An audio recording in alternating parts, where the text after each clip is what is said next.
It's a new color RGB10, right? No, it's a plastic edition of ZPG Pro.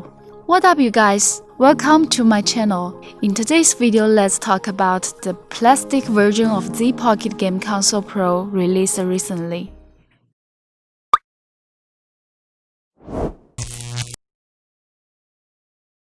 The value, style, even the color. If I know nothing about RGB10 and ZPG Pro, I probably think of they are the same at first glance. It just comes with a different color.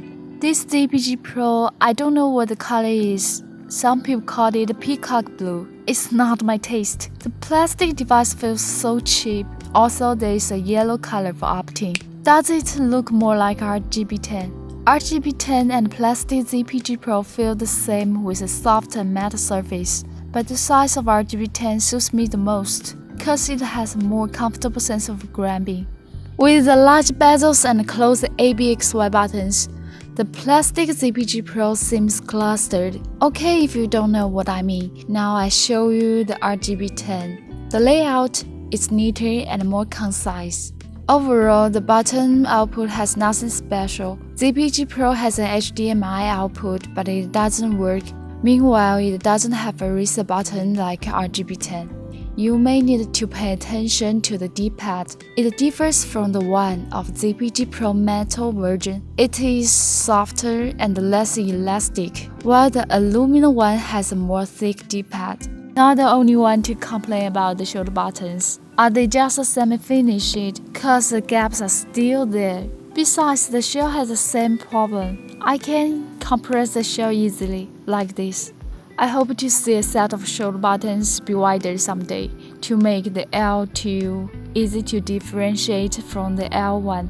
You won't get a crisp response with the short travel shoulder buttons. It even takes much effort to press down. The really nice thing about it is a 3.5-inch OCA screen. It reduces the loss of light to increase the brightness and keeps the handheld free from scratches and dust, so we can see the screen is bright and the letters are readable. RGB10 has an apparent warm color tone than ZPG Pro. We covered this off in more detail in the Arcade 3326 contrast video, so make sure you check it out. We're going to take a look at the stock firmware. When I got the unit, the image shows Retro Arena. It should be noted that the value plus and minus button are useless. They could be mapped as function buttons. When I switch the firmware to the emulation station, okay, this is the process. Click Start and find the UI setting to change the theme set. After that, I can adjust the brightness by pressing Start and left or right of the D-pad, or press Start and up or down to adjust the value. The machine still has much should be improved, so I think it's challenging for a newbie. By the way, the microSD card of ZPG Pro is not universal with cards of Arcade 2020 and RGB10. If you are new to the retro handheld and don't know how to add ROMs, ZPG Pro with lots of games installed may be the best one for you. Some emulations have 400 to 700 games preloaded. You can enjoy the games on the go.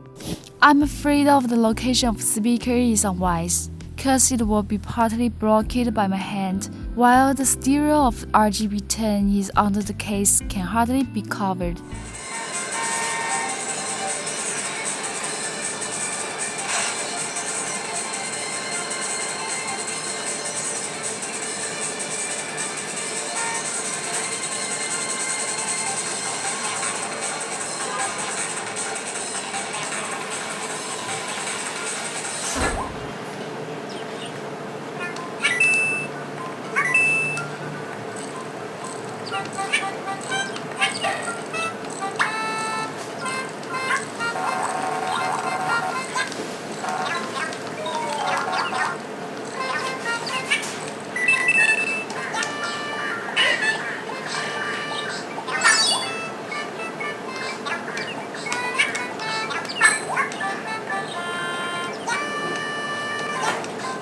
There's a common issue whether on metal or plastic ZPG Pro is that poor sound quality.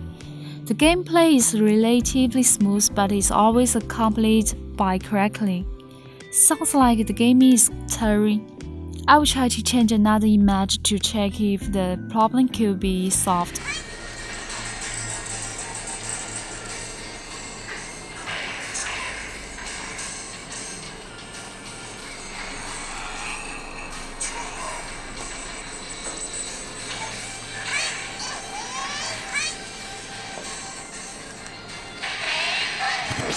Overall, the performance of this plastic device in terms of use is not flawless, but I know that there are some people like it. Metal ZPG Pro is relatively expensive, so there's another choice on the $100 to choose from. If you are into it, you can buy the plastic unit from Retromimi or Aliexpress at the price of $96, and the RGB10 sells for $80. In fact, I'm tired of JZ4770 or the RK3326. Is this what we want? Join us and leave your comments.